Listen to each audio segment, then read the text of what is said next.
and welcome to the first ever episode of What Went Wrong, the show that takes an in-depth look into the past in order to fix the future. In this first ever episode, we take a look at suicide. Unfortunately, up to 9% of teenage deaths are due to suicide. And for every successful suicide, there are about 10 attempts. According to the World Health Organization, 70,000 people die from suicide globally every year. Anxiety, depression, and panic attacks all lead to suicide and its attempts. An astounding 70% of people who commit suicide have mental health issues. We wonder what went wrong. On today's show, we speak to a professional from SADAG, the South African Depression and Anxiety Group. In the following episode, we will speak to a clinical psychologist in order to learn more about this mental issue, as well as why it has arisen over the years since South Africa gained its freedom. Welcome to What Went Wrong. Great. Ladies, thank you for joining us. Thank you for having us. Please introduce yourself, your journey in SADAG from the beginning until where you are now. Okay, so my name is Roshni Parvusita. I'm currently the projects coordinator at the South African Depression and Anxiety Group. My journey with SADAG started 23 years ago when I had just finished I just finished my honors in psychology, and I needed to do some volunteer work, and SADAG was the place to go. I worked there for 13 years. I left for 10 to be a mom, and the group called me back.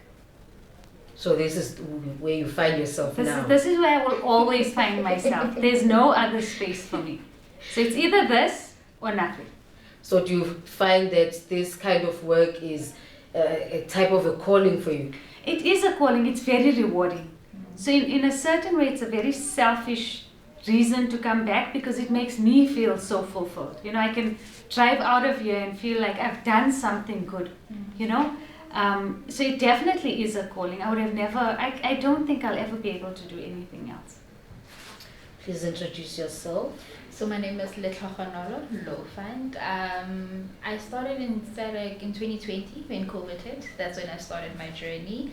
And till to date, I'm still here. And I'm a senior counselor for the substance abuse helpline. So I'm one of the counselors. Yeah. So what drew you to this kind of work? Did you study? Yes. How did you find yourself here? So I studied psychology undergrad, and then from there I had time and let me volunteer, and I did. And since then I've been loving it. Days are not the same, but it's great. This feels like home. It's a good place to be at.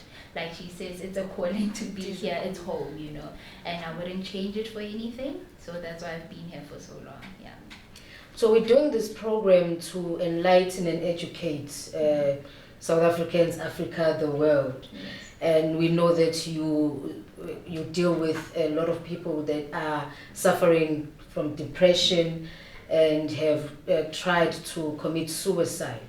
So as a community, what are the signs that we can look out for in terms of depression in someone who's thinking or contemplating to commit suicide? So one thing to remember is that depression doesn't discriminate. It can get anyone, and someone will always feel some sort of sadness at some point. What's important to remember is that if the person that you are worried about who might be depressed has experienced a complete change in his personality. So if it was someone who loved going out, enjoyed parties, was very much of an extrovert, who has suddenly now withdrawn from friends and family, who is become very quiet, prefers to stay at home, that change, and especially if it's happening for 2 weeks and longer, that's a change in their behavior. So a change in the behavior is the biggest sign.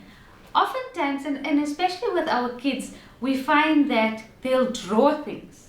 And I've noticed that with this younger generation, everyone is so good with drawing, you know? So they'll draw things, and there are so much stories in that picture, you know, and you need to read into it.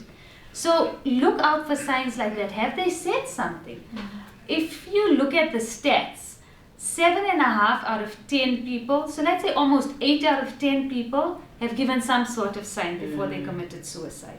And that's a big number. That means that's almost 8 people we could have saved. You know, unfortunately, he's looking for attention. He always complains. He's always moaning. You know, we don't ever take it seriously, and every single sign has to be taken seriously. What are the other signs that we can look out for? And then when we've noticed those signs as family, as community, as neighbors, what are the steps that we can take? I think with that, after noticing the sign, is seeking help for a loved one. You know, that's where we have a helpline, so in which people can call in, you know, or it's going to see a doctor or a psychologist if you do have medical aid, or going to a local clinic to get medical help for this person, or if there's a psychologist or a social worker at a school, maybe alerting them that my child is going through something, because there are teachers that can notice that something is wrong with a specific child. That's when maybe interventions can be done to seek help for the child. So I think reaching out and being there and being supportive, you know, acknowledging if a child is not okay, acknowledging, okay, my child is not okay. And understanding every single word with what you're saying, that, you know, taking it seriously, you know, because there's a difference with generations where older generations didn't have much. Parents that now are getting to understand, and the younger generations are easily able to sometimes identify how they're feeling. So taking into account, Mommy, I've been feeling so and so this way, help me. And usually, what causes people to want to commit suicide? What are the issues that they are dealing with that you find that leads them to want to commit suicide? There's so many different issues, and you know, before we were recording, we spoke about our rural outreach work, and Nona will tell you about the calls that she gets on the lines. There's so many different things, depending on where they live, depending on their upbringing, depending on their culture. You know, you must remember that with some cultures, you don't speak about your emotions, you don't cry, you keep it in. If you are sad by yourself. For a lot of the kids, relationships, I think relationships in general, you know, whether it's a breakup between a boyfriend and a girlfriend, relationships between mom and dad, relationships between you and your mom, you and your dad, a brother, a sister. These kids don't know how to navigate those feelings, you know, so it's really tough.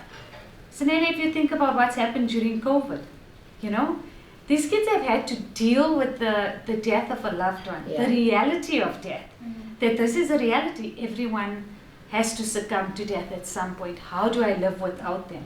But with COVID, the sudden death, you know, so kids are dealing with that. Peer pressure, bullying, social media. You know, Nona works in the substance abuse line, substance abuse, you know, and what comes with after that, the abuse.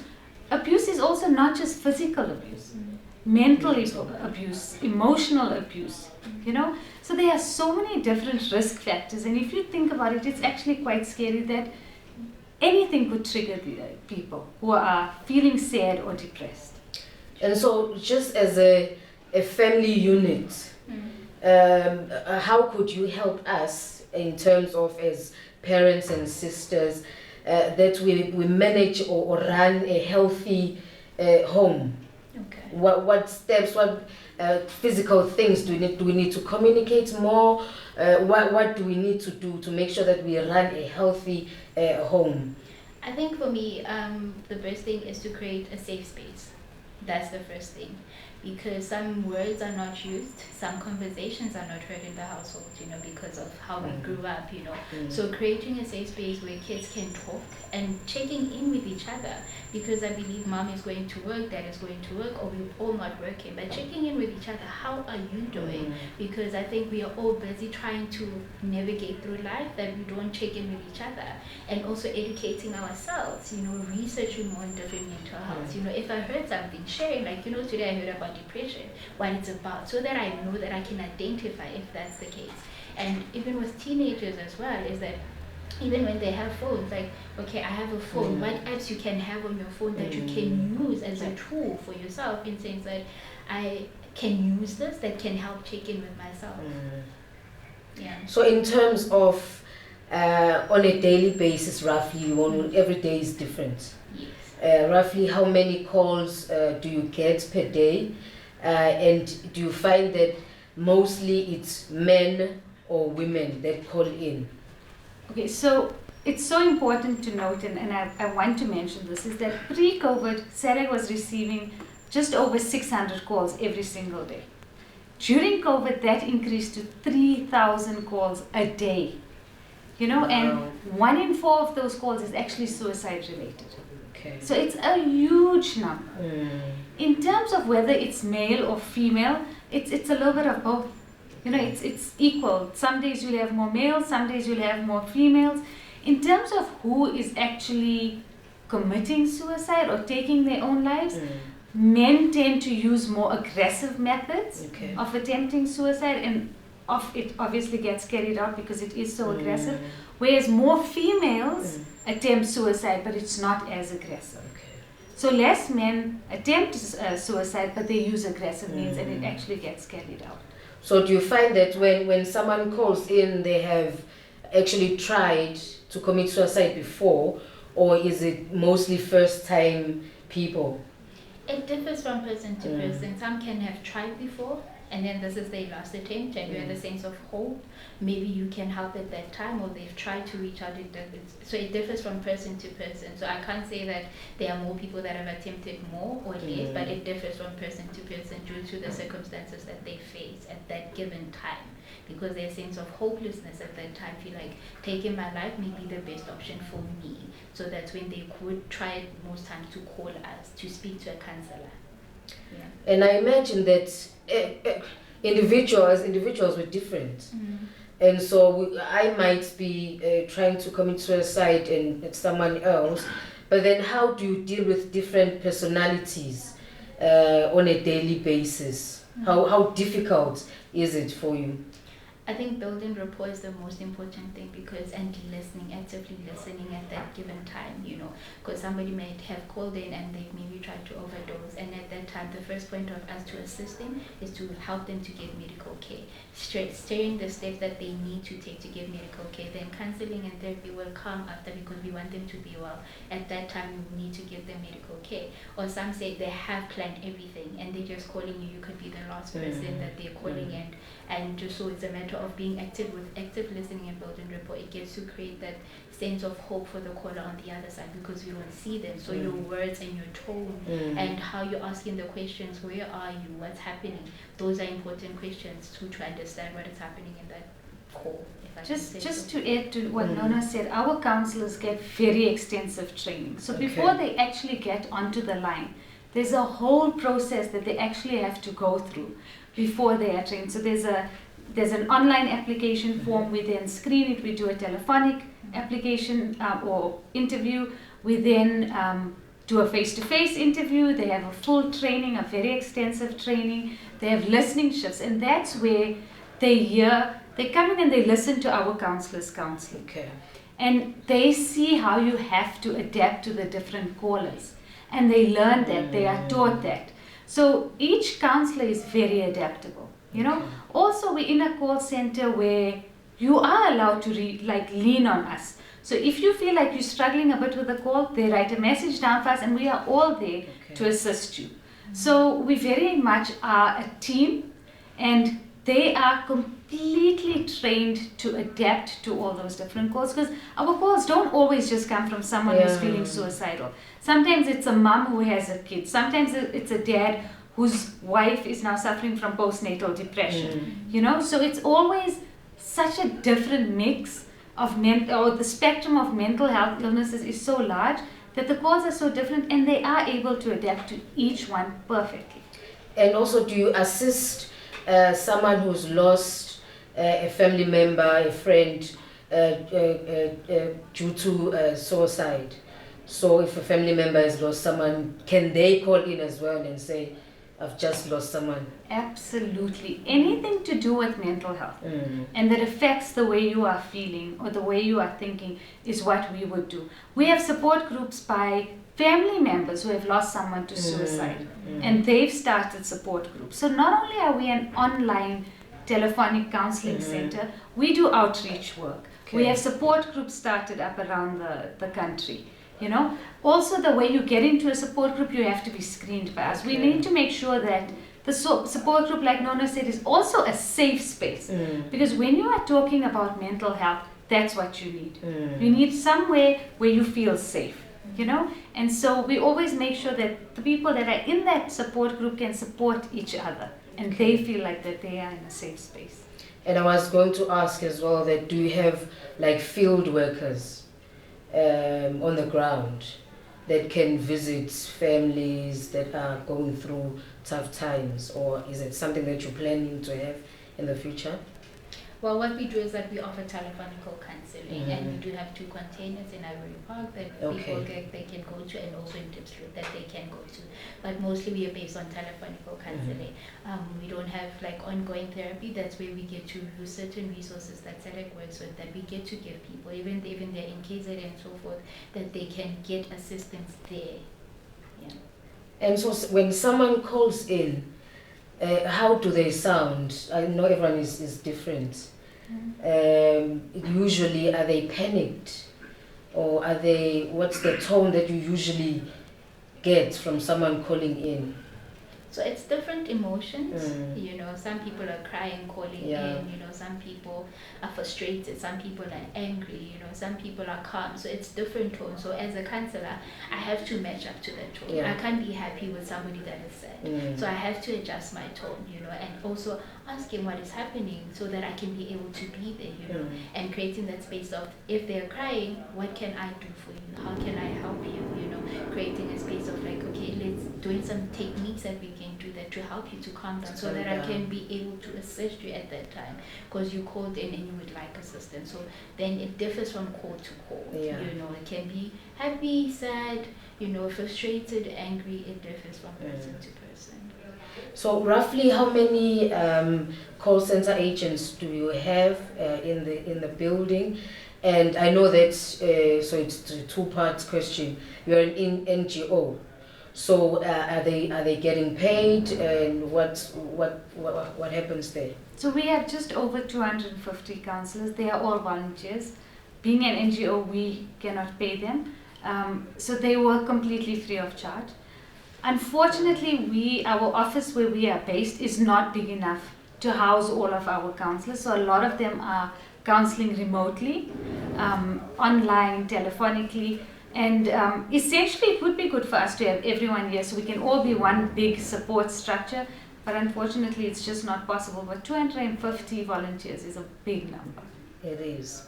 And you need each and every one of them. Every single one of them. They are so important and integral to what we do, you know. And it's a tough job that they have. Like Nona says, you have to adapt, you have to match. You constantly, you know, you could have one call with someone who is so sad and so depressed, and then your next call could be from someone who feels like SADAG helped them and saved their life. And you have to switch. You have to switch, you know, and they do it so well and effortlessly. Yeah, I wanted to ask also, how do you cope mentally with the kind of, I can imagine it is tough on a daily basis. So how do you cope mentally? I think with me, I have a self-care that I do after work, that I practice, so that I do. So the moment I come in, I have a routine where music for me is something that's therapy for me, because it gets to me. So when I come in, there's a certain song that I play daily, and when I leave, it's a different song, because of in the morning I came with a different energy. When I leave, I also have to prepare, because I have family at home that I have to be present for. So it's having that and just doing small things for myself. I'm one person that enjoys cooking, so I don't care what time it is, but then I will cook. That's my therapy for myself, you know, or taking out or spending time with my friends, or, you know, it's the small little things for me that I do, you know. So you need to be conscious and take those steps so that you are taken care of as well. I imagine as a company as well, you take care of your staff as well. You know, for us, the most important part of our call center and the heart of our call center is our volunteers. You know, without them not answering the calls, we'd have nothing. And so we are very conscious of how we make them feel as well. So when they walk in, we try to be as bubbly and happy. I'm sure when you walked in today, you didn't think you were coming into a suicide call center. It's like, hi, how are you? Happy. You know, and that's what you have to be. Yeah. And when they leave, we hope that they leave with a sense of, I've done something amazing today. You know, we don't expect them to save everyone's life, but we do expect them to remember that, you know what, you've saved someone's life today. You know, just by doing this interview today, you're saving someone. Just by talking about it, educating someone, by actually just walking into the call center today, you've already helped someone. You've helped me by taking one of those lines off my plate. You know, so they are such an important part of our organization, and they also know that should things get really tough, they've got someone. You know, we're here, lean on us, we will help you with whatever it is. And it's never a case of if someone feels like they can't deal with the call, we're not taking that call over from you, no. You're going to carry on that call, you're going to remain consistent, it's the same voice, but we are going to give you little things on how to help this person. And the next time they have to do it, they don't even need us. You know, so we need to empower, we try to empower them as much as we can. Well, I see that you established in 1994 and you still exist, which means you're doing something right. Look, it's been hard. Being an NGO, we don't have any government funding. We try really hard to, you know, keep the lines running, but we are the only suicide crisis line in the country. So for us, there is no option. No, there isn't another one. Where do you get your funding from? We are literally depending on, you know, we could be doing this TV interview with you and someone would see it and say, oh, I'm going to donate a box of paper to them. I'm going to donate a photocopier. That's what we depend on. We depend on, you know, the generous souls out there who are helping us. But we do a lot of corporate talks that we go out and do, and that helps us then fund our rural talk, you know. So for us, the point is having an office where we can house all these counselors, but being able to make money to go and speak to someone in the rural area where the help is needed the most, you know. And so what you mentioned that you do rural work, you obviously not set in a rural place here. Right. What is the difference that you find with mental health in rural, or is it the same in cities and rural areas? It's completely different, completely different. In our rural areas, you have to remember that in general, mental health, there's such a stigma around it, you know? And we often say to people, and we say it so much, that just like you recognize cancer as an illness, just like you recognize diabetes as an illness, mental health issues are also an illness. It's not a disease, it's not something to be ashamed of. So don't create that stigma around it. So we find that in the rural areas, there is that stigma, you know, and a lot of people aren't educated about what schizophrenia is, what bipolar is. And that's why our work in the rural areas is so important. So that everyone is educated and they know. Okay. Now I was about to ask about the stigma. I said, how do we remove the stigma? Do we talk more? What do we do? Because in the township of Manitoba, we are shy. She's crazy, this one. Right, 100%. Yeah, she's just crazy or whatever. How do we remove this stigma? I think education, talking about it, just like what you would do with cancer or diabetes. You'd go, if I had to find out that my father had cancer, I would immediately go and do some research, you know, reliable research. What is mental illness? You know, why do people, it's a chemical imbalance in the brain, you know. But the fact is that all those stigmas were, she is crazy, she's acting silly, you know, and that's not what it is. And so for us, breaking the stigma is educate yourself. And I had to come back to when Nona was saying about, you know, parents and trying to help their kids. It's also okay if you don't have the answers. You know, you could have this, we want it to be a daily conversation. Just like you ask your kid, how was your day at school today? Change that question up. You know, what happened that made you happy today? And name one thing that made you sad today. And do that every single day. And they might not have an answer every single day, but then one day they might realize, no, this is my open space to now say something, you know. And should they ever come to you, should a friend ever come to you and say, you know, I'm actually feeling like taking my own life. Now you're sitting there and you're like, I'm not sure how to answer this. You know, it's okay to say that. I'm sorry you are feeling that way, and this is really hard, but I don't have the answer for you. Together, let's phone SADAG. Or together, let's get some information. Be that support system. It's important to know that you don't always need to have the answer. Because if you don't have the answer, it doesn't mean you're doing something wrong. It just means that you're also willing to be educated on the topic. So I guess then that's one way that we can prevent suicide in our homes, is to talk and be there and listen and educate ourselves. Yes. And so I know that you deal with depression and anxiety. Which other programs do you run as SADAG? So we have a calendar. Mm-hmm. So before we were established, there were never days on the calendar, you know, like how you have a public holiday. Mm-hmm. There were never days to acknowledge certain mental health illnesses. So SADAG created their own mental health calendar. Okay. And we've decided that every month there'll be something different that we will do. So you will have bipolar awareness day, panic awareness day. You know, on days like that, you'll be alerted to what the signs and symptoms are, how to help your loved one, what are certain techniques you can use. So just like Teen Suicide Prevention Week in February, we just go big on that topic and make sure that the message goes out. Lola, for example, works on the substance abuse. You know, so we have different things for different topics that lead to mental health illness. Mental health. Yeah. It's a big job that you're doing. And so just before we close, what's your message? And I'm going to ask each of you, to someone that's going through a tough time and thinking of taking their own lives. For me, I would say that you're not alone. You know, SADAG has platforms that you can reach us on. You know, we've got the Supply helpline that you can call us on, which is 0800 456 789. That you can call. It's a 24-hour helpline.